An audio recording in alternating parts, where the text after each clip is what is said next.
নমস্কার বন্ধুরা, আমার চ্যানেলে আপনাদের স্বাগত। আজ দুপুরবেলার মেনুতে আমি যে মাছের প্রিপারেশনটা বানিয়েছি সেটাই আমি আপনাদের সাথে শেয়ার করে নিচ্ছি। তার জন্য একটা ভাজা মশলা তৈরি করেছি, তাতে দিয়েছি শুকনো লঙ্কা, সাদা গোটা জিরে, একটু ধনে, সামান্য মেথি আর কয়েকটা রসুন। এটা আমি একটু ভাজা ভাজা করে আর ঠান্ডা হয়ে যাওয়ার পর মিক্সিতে গুঁড়ো করে রাখবো। সেটা লাস্টে নামানোর সময় আমি দেবো। আর এবার কড়াইতে আমি সর্ষের তেল দিয়ে দিলাম। সর্ষের তেলটা গরম হলে আমি কাতলা মাছ দিয়ে করছি, আপনারা রুই মাছ দিয়েও করতে পারেন। এই কাতলা মাছটাকে আমি সব ভেজে নিচ্ছি এক এক করে। দুর্গা পুজো চলে গেছে, লক্ষ্মী পুজো চলে গেছে, সামনে আসছে কালী পুজো, তারপরে ভাইফোঁটা। আমি তো কালী পুজোর উপোস করি, আপনারা কে করেন জানাবেন। আর তারপরে ভাইফোঁটাতে আবার বাপের বাড়িও যাওয়া আছে।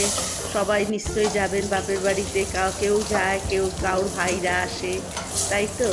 আর এই কালী পুজোর উপোস আমার শ্বশুর মশাই করতেন, উনি মারা যাবার পর থেকে আমি এই পুজোটা ধরে নিয়েছি। এবার এই মাছগুলো ভাজা হয়ে গেছে। এবার 7টা মাছ ছিল, তার জন্য আমি নিয়েছি দুটো বড় বড় পেঁয়াজটাকে আমি দিয়ে দিয়েছি, দিয়ে একটু নাড়িয়ে নেব।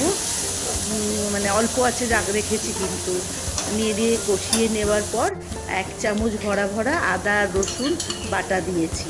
এটা দিয়েও আমি অল্প একটু কষিয়ে নেব, দিয়ে নেড়ে দিচ্ছি। আর তারপরে দিয়ে দেবো এর মধ্যে সামান্য হলুদ, আর দিয়ে দেবো একটুখানি ধনের গুঁড়ো, ওই 1 চামচের মতো ধনের গুঁড়ো। আর কালার হওয়ার জন্য একটু কাশ্মীরি লঙ্কা দিলাম। আমি ওই ভাজা মশলাটার সময় শুকনো লঙ্কা গুঁড়ো করেছি বলে আর এমনি গুঁড়ো লঙ্কা দিইনি, কেননা তাহলে ঝাল হয়ে যাবে।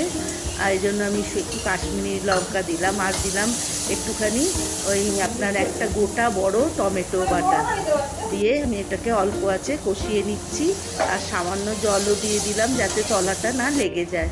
এভাবে কষাতে থাকলাম, দিয়ে আর একটু নুন, স্বাদ মতো নুন দিয়ে দিয়েছি, যার পরিমাণ মতো মাছে যতটা লাগে নুন দিয়ে একটু কষিয়ে নিলাম। আর একটু টমেটো কেচাপও অল্প করে দিলাম, ওই 1-2 চামচের মতো, খেতে যাতে একটু ভালো হয়। আর এই মাছে আমি আলু দিইনি, আলু দিলে মাছের স্বাদটা, যেই রান্নাটা করছি আলুটা দিলে স্বাদটা নষ্ট হয়ে যায়। কিন্তু যে আপনারা যদি পারেন দিতে পারেন, কোনো অসুবিধা নেই।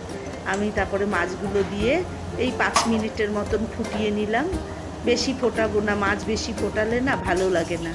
এই মাছগুলো ফোটানো হয়ে গেছে।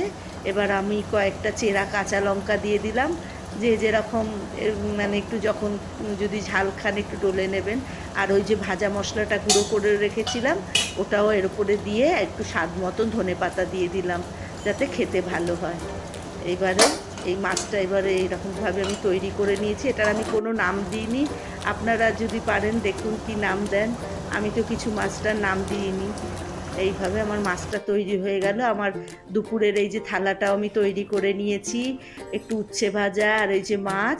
আর সকালে একটু ফুলকপির তরকারি করেছিলাম। আমি এই গরম গরম এই উচ্ছে ভাজাটা আমার ভীষণ ভালো লাগে খেতে। এই উচ্ছে ভাজাটা তৈরি করে নিয়েছি। আর এই যে আমি আজকে একা খাচ্ছি, আজকে বৌমা কলেজে, ওই জন্য আমাকে আজকে একাই খেতে হচ্ছে, নইলে আমরা দুজনে একসাথে খাই। আমার খাওয়াটা এবার শেষ হয়ে খেয়ে নিচ্ছি। এবারে আমার ব্লগটা যদি ভালো লাগে একটা লাইক, শেয়ার আর একটা সাবস্ক্রাইব করে দেবেন। তাহলে রাখি, নমস্কার।